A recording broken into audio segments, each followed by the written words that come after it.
Elles sont les racines et les fruits, les mémoires et les promesses. Elles se lèvent tôt, avant l'aube. Elles marchent, elles portent, elles vendent, elles soignent, elles enseignent.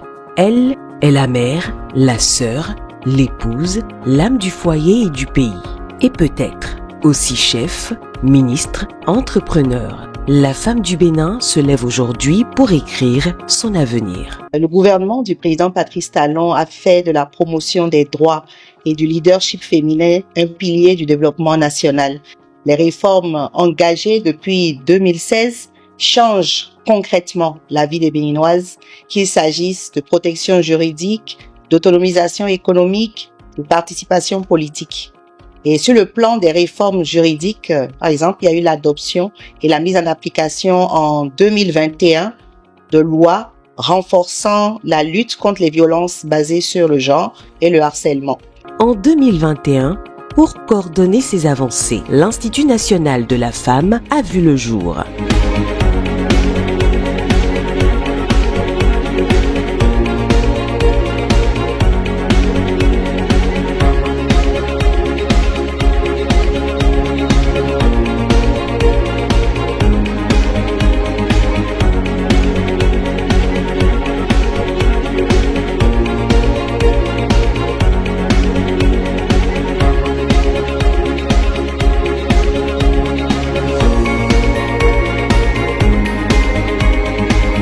Bras opérationnel juridique de la politique de genre, il agit pour prévenir, soutenir, réparer, transformer le quotidien de la femme. C'est une tour de guet, une force d'action qui, grâce au dynamisme de ses points focaux sur l'ensemble du territoire, déploie ses ailes sur le terrain à travers des campagnes de sensibilisation et des soutiens psychosociaux. Au Bénin, l'État ne parle plus seulement de la femme à travers les discours. Il agit avec elle par le bien de l'Institut national de la femme. Nous avions déjà la question de l'autonomisation économique et financière de la femme était amorcée. La question même de la protection et de la sécurité de la femme contre les violences faites aux femmes était déjà également mis en branle puisqu'on avait des lois. On a ratifié les principales conventions des Nations Unies comme aussi de l'Union africaine relative à cette protection des droits des femmes et à la défense des droits des femmes qui sont victimes de violences et autres. De façon générale, la politique de la promotion du genre était déjà installée, si je puis ainsi dire.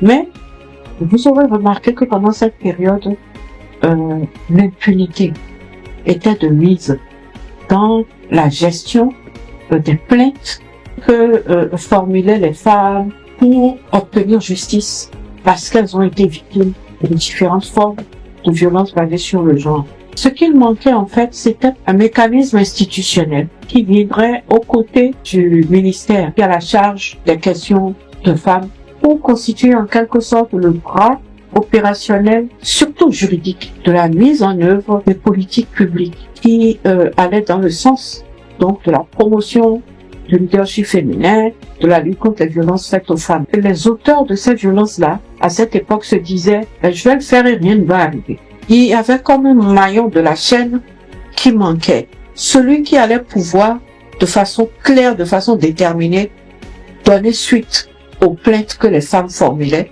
qui restaient souvent dans les commissariats, ou donc beaucoup n'aboutissaient même pas devant les juridictions, et de façon générale, il y avait comme une tendance à banaliser les violences faites aux femmes, à se dire que ce n'était pas le genre de plainte qu'on pouvait porter, parce que ça devait relever exclusivement de questions familiales. Plus tard, la création de l'Institut national de la femme, c'était tellement attendu que dès que ça a été créé, installé, mais ça a été un vrai boom. C'est-à-dire les attentes étaient si fortes que dès le début, on n'a pas chômé en termes de prise en charge psychologique et autres. Les attentes étaient énormes et elles étaient légitimes. Depuis 2016, des lois majeures viennent briser le mur du silence et corriger les injustices. Le cadre légal évolue pour protéger, éduquer et faire progresser. Une volonté politique inédite a vu le jour et inscrit la femme béninoise au cœur du développement, ce qui a pour conséquence le vote de lois déterminantes pour la protection de la femme comme la loi sur la santé sexuelle et reproductive, la loi contre les violences basées sur le genre, la révision du Code des personnes et de la famille, ainsi que l'application de l'article 144 du Code électoral de 2019 qui réserve d'office 24 sièges aux femmes à l'Assemblée nationale sur 109 députés. Pour la première fois, les mots protection, égalité, autonomie financière résonnent avec écho dans les textes de la République. La loi de 2021 portant prévention et répression des infractions commises à raison du sexe des personnes et portant également protection de la femme au Bénin. Le spectre est large. Ça va du viol, le harcèlement sexuel, aussi bien dans le milieu d'apprentissage que dans le milieu de travail, artisan, fonctionnaire. C'est vraiment large. Par rapport au harcèlement sexuel, c'est une loi qui a disposé d'une interdiction qui nous sert énormément dans le combat contre le harcèlement sexuel en milieu scolaire, en milieu universitaire. C'est l'interdiction qui est faite selon la loi à un enseignant d'avoir des relations amoureuses avec son apprenant. Le consentement de la victime d'un mineur de 16 ans, il est considéré comme nul devant la loi.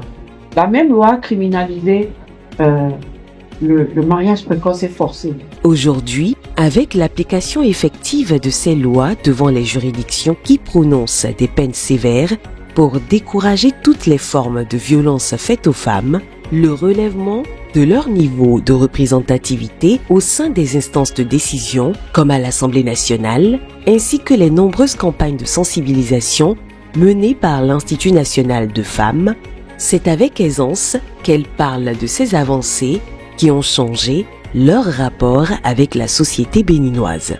Il y a eu des réformes électorales qui imposent désormais un quota minimum de femmes sur les listes.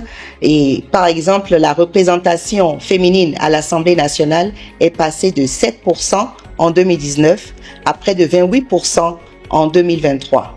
En 2016, nous sommes dans le Léon Nobe, non nommé les Miabe Doume. Et bien, mes filles, nous doit être. Et au lado tout les dos, pe kudo kojero peo. Et sende ole, que ocho accordo nous dit.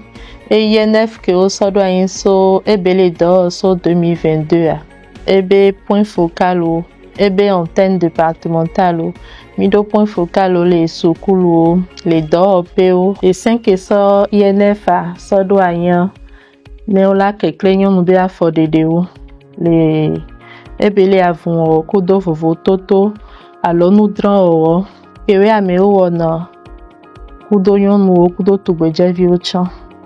On a INF à Edo et 5 EJ Bela Zondo, la sœur Wado les Miabe Doumer. INF te Diagbagba, do yon nouvio, ou do yon nouji, les tribunaux Benuko. Nende Jado yon deji le Benebe Doumer Fifia. INF nane lawyer. Que la le kojo Benuko, kakae olava sokojwa. Donc, il t'a gagné que pendant ta main bien au INF do les départements ou mais les jumamans gan ou mais. Mbanko sa besen benente ton ko mwa uso za batu mo nora yiru ka okora no bukatia. Za batu mo nora yiru ka yenda tia. Ba igbaru baka sui etakotan ka ton ko muhina mo besen benente mi. Igbe te basoka Institut national de la femme. Matasan etasunamo metonko ko ka uswa da sweda bunso. Yen swani so etasan buku kanoni meni ye barantonko ka wendia bibuku ame baka itabumo. Saria te kamaka dammo maya ka tonko buhina mo e yasan buku ka beba be dan doremo. Pipi bu swabu morada bu sekun tonko bango baka itabumo. Baye kporomo bango daga muarimu. Aholu kasona acheyon sile na yele suni montena niko yeton fi eton le. Mokere ni lo mede so toho bogbe adogo mokoton.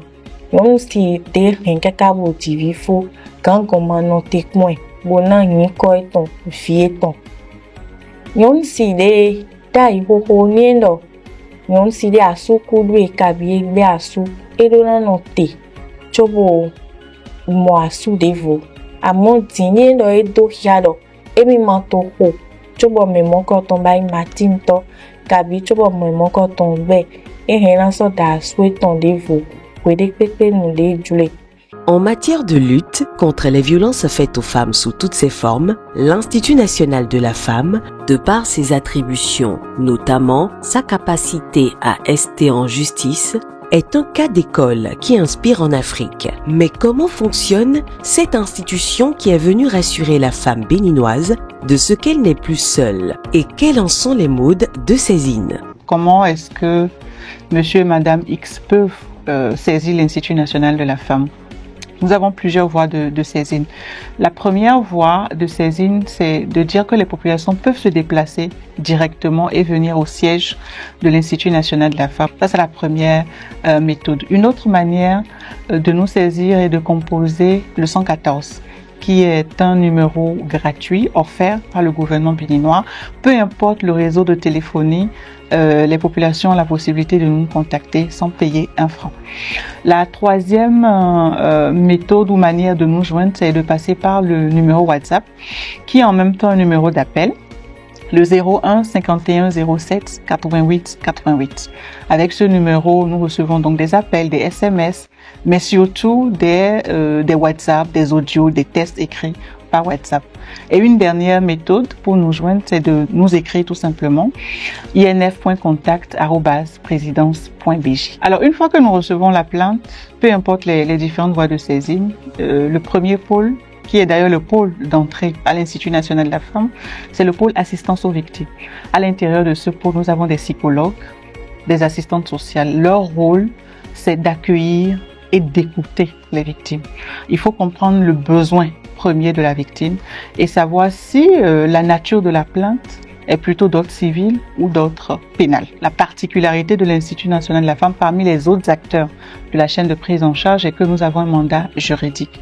Ce mandat nous permet d'ester en justice, de nous constituer partie civile aux côtés des victimes et de leurs familles. Et donc, en fonction de la nature de la plainte, une fois que l'écoute approfondie a été faite et une fois que la victime a été prise en charge psychologiquement au travers des thérapies de groupe, des soutiens, une fois que cette étape est franchie, le dossier passe maintenant au deuxième pôle qui est le pôle des affaires juridiques. À l'intérieur de ce pôle seront menées toutes les diligences d'ordre juridique, donc rédaction de la plainte, constitution d'avocats pour la victime. Et dans des cas même où la victime est vulnérable, financièrement, économiquement vulnérable, nous avons un protocole ici qui nous permet d'assurer son déplacement, son hébergement et de quoi s'alimenter 24 heures avant l'audience et 24 heures après l'audience pour permettre d'éviter au maximum les cas d'absentéisme lors des audiences. Alors, lorsque la victime ne peut pas se déplacer pour venir à Cotonou, nous avons des psychologues qui sont positionnés dans tous les départements. Nous avons également des points focaux INF à l'intérieur des guichets uniques de protection sociale. Les GUPS sont dans toutes les communes du Bénin. Et à l'intérieur de ces GUPS, nous avons des points focaux pour pouvoir recevoir efficacement les victimes. Chaque département du Bénin a une personne qui est l'antenne départementale et qui peut aussi recevoir les victimes ou ordonner les activités des points focaux dans chacun des départements. Lorsque la personne ne peut pas se déplacer et que nous recevons la plainte, nous affectons ces plaintes-là au psychologue en fonction du département de provenance de la victime. Et la prise en charge suit son cours normalement. Une victime X qui va dans un commissariat, il y a un point focal VBG. Si elle va dans un GUPS, il y a un point focal INF. Alors, une fois que le dossier est traité, et si elle doit par exemple aller dans un centre de santé, nous sommes en partenariat aussi avec les centres de santé, les hôpitaux de zone, que ce soit des hôpitaux privés ou publics ou même professionnels. Nous avons une convention de partenariat aussi avec les hôpitaux, ce qui fait qu'à chaque étape de la chaîne, l'INF est présent. La réforme qui a abouti à la création de l'Institut national de la femme par le décret du 21 juillet 2021 n'a pas fait que changer les pratiques pour ce qui relève de la protection des femmes. En brisant le mur du silence, elle a produit un impact significatif que des données chiffrées permettent d'apprécier. Si on prend les catégories ou les types de violences dans l'ordre de leur importance, il y a la violence sexuelle qui vient en tête. Après, il y a la violence physique et il y a de la violence associée aux questions de garde d'enfants, de paiement de pensions alimentaires qui sont également très importantes. En 2024, on a littéralement doublé. On est passé à 2109 dossiers. Et entre janvier et septembre de cette année, nous sommes déjà à 3528. En 2024 et 2025 seulement, il y a 67% d'accroissement. Si on prend toutes les plaintes de 2021, de la création de l'INF à cette date, nous sommes à 7052 plaintes, 871 décisions de justice et 1495 dossiers qui sont devant les juridictions et qui connaîtront des décisions de justice. Alors un cas que nous avons reçu il n'y a pas très longtemps, qui m'a profondément marqué parce que c'est une violence qui survenait au sein même de la cellule familiale. C'est un père qui entretenait des relations sexuelles avec sa propre fille et dont l'acte a été découvert par son épouse. Alors elle s'en est plainte en famille et la belle famille lui a tout simplement demandé de se taire et de continuer sa vie comme si de rien n'était. Et si elle n'était pas d'accord, qu'elle pouvait juste partir. Elle est partie et la relation avec la fille a continué jusqu'à ce que celle-ci accouche d'un enfant qui est une petite fille. Jusque-là, la fille elle-même qui est victime d'inceste n'a pas eu de déclic. Elle a seulement eu un déclic lorsque 6 ans après, parce que la relation a quand même duré dans le temps, jusqu'à 6 ans, lorsque 6 ans après, elle s'est rendue compte que son père, qui est le grand-père de la petite et en même temps le père de la petite, commençait maintenant à son tour à tourner autour de cette dernière. C'est là que un tout petit déclic est venu. Elle s'est confiée à l'une de nos PF dans la localité où elle habitait. Mais elle ne voulait pas que son père fasse objet de poursuites judiciaires. Elle voulait simplement que son homme lui revienne. C'est comme ça dans sa tête. Elle le traduisait. Elle voulait juste que son papa lui revienne en tant qu'époux.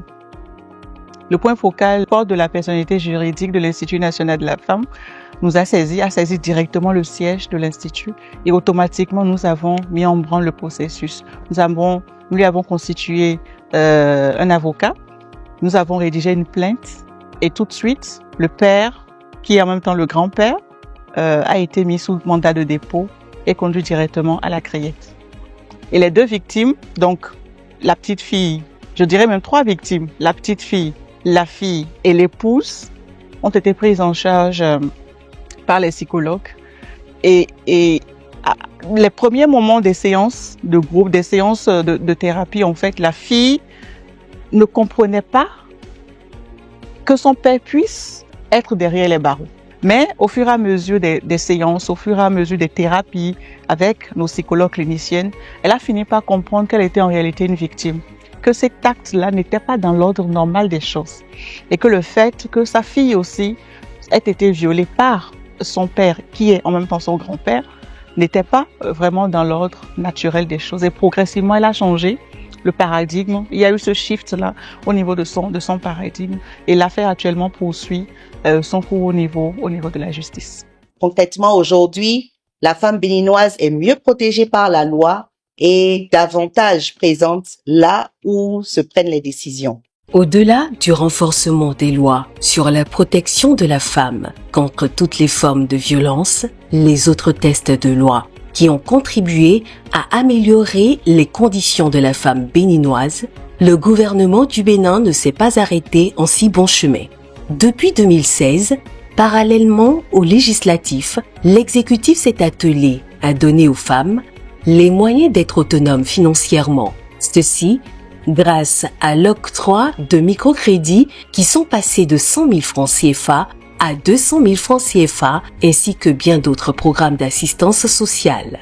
Le but étant de permettre aux femmes de faire bénéficier à la société leur plein potentiel. Sur le plan de l'autonomisation économique, nous pouvons citer un programme phare comme le microcrédit à l'AFIA, déjà près de 47,5 milliards de francs CFA décaissés pour plus de 800 000 microcrédits à environ 82% de femmes bénéficiaires pour mener des activités génératrices de revenus. Il y a également le soutien et l'accompagnement direct à 2000 nouveaux groupements féminins pour renforcer la production locale, gagner en temps, en facilité, en énergie et aussi gagner plus de revenus. Il y a le programme de maintien des filles à l'école qui concerne la gratuité des filles à l'école pour la scolarité de l'enseignement secondaire et aussi des programmes de bourses ciblées. Il y a les transferts monétaires pour encourager le maintien des filles à l'école. Dans tous les cas, en rendant l'accès au crédit, l'accès à la formation plus facile, nous transformons en quelque sorte l'énergie des femmes en moteur de croissance nationale. Sur le terrain, le programme de microcrédit à l'AFIA, dont le suivi au plan national, est confié aux institutions de microfinance. Rassemblées sous le vocable de système financier décentralisé, se porte plutôt bien. Dans le rang des bénéficiaires, dont l'effectif des femmes est estimé à plus de 650 000, soit plus de 80% du programme, c'est un ouf de soulagement pour leurs activités génératrices de revenus et elles ne s'en cachent pas. Microfinance c'est photo, mi des sui boy blue, m'betchen home mi 50 000, blé 50 000 we go, matongo mi 100 000, ene god ni mi le 100 000, boy na mi bo mi je susuji, ajo ande, boy bio edo, boy do ye akoyan ji ofin bo go no church bo je biblu ni.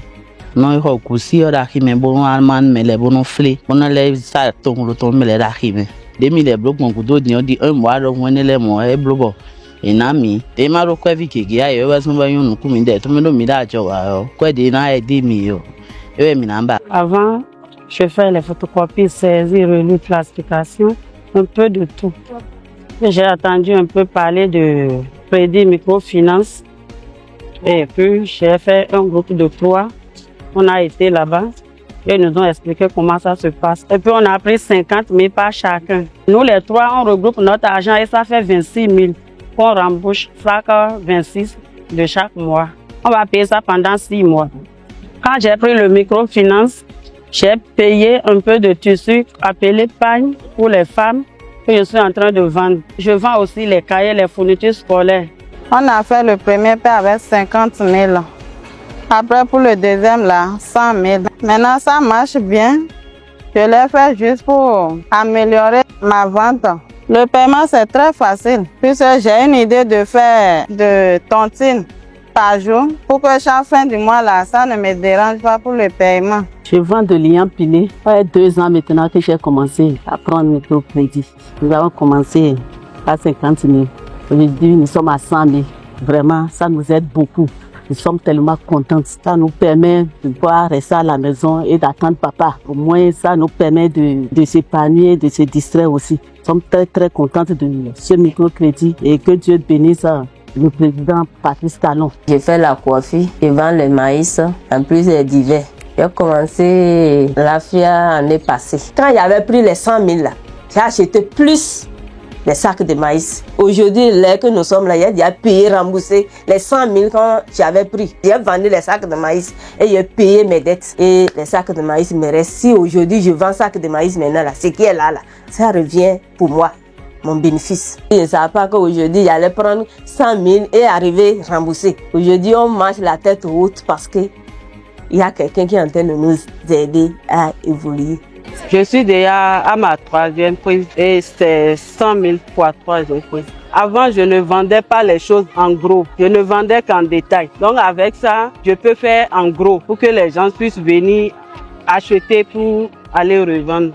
Au Bénin, de nombreuses réformes viennent renforcer les femmes dans l'exercice de leur influence dans la prise des décisions au sein de la société et plus particulièrement dans l'appareil des organes décisionnels, qu'ils soient de l'État ou du privé.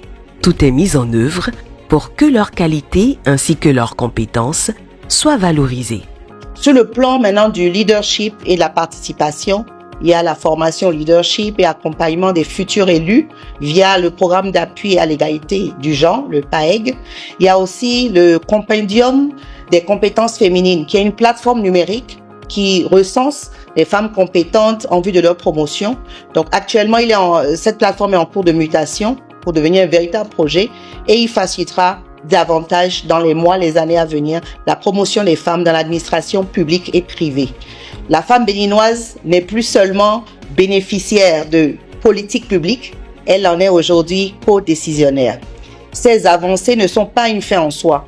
Elles appellent une mobilisation continue de tous, que ce soit les institutions, les partenaires techniques et financiers, la société civile, les citoyennes elles-mêmes. Et je pense que progressivement, nous pouvons bâtir un Bénin où chaque fille et chaque femme peut apprendre, peut entreprendre et peut diriger. Grâce à une volonté politique sans précédent, le Bénin, en matière de lutte contre les violences faites aux femmes, leur autonomisation financière, ainsi que la mise en place de vastes programmes pour leur épanouissement, a tracé le chemin au reste du continent africain. Le combat continue et il exige la volonté de tous afin que plus aucune femme ne vive dans la peur. Car le Bénin qui se transforme un peu plus chaque jour a plus que jamais besoin de chaque femme debout.